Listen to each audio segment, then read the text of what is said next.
doing the 22-pound tile. They don't weigh that. We're talking density when we're building it. This is the lightest one, is a 9. That's a 9. That's What is that? That's the density of. Oh, that's a tile. That's a 9-pound tile. And it's flown. You can tell the zip has been stripped off. And it's you flown. can That's been in faintly space. see the number. And that's outgassing. That's what's causing, when the RTV outgasses, it causes the white streaks on the tile.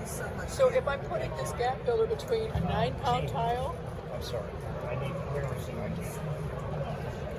between a 9 and a 12-pound tile, how many grams of bedding do I put in there? So I have to take my 9-pound calculations, my 12-pound calculations, add them both together, divide it by half. So that's how I know how many grams go in there. It's just little things like that. You have to match it by weight.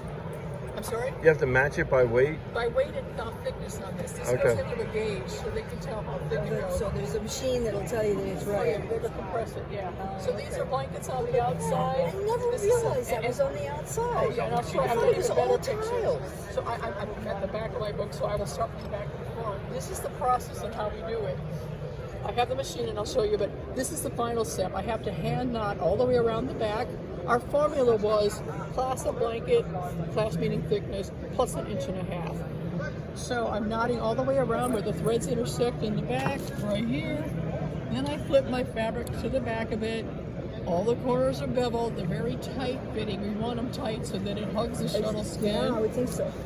But if you feel this, feel the back of it. Feel my stitch line. Now feel the stitch line right there. Yeah. When I set the tension for the machine, Oh, you can see the. it is. We want. That's exactly what we're looking for, and you can see it in this picture. You can the see first the time, knots. the first time, this is me hand sewing. The first time, let me pull up the machine, and you can see it. It's a fascinating machine. There's only 2 in the United States. We have one in California, and of course we have one in Kennedy. So that's the front view of it.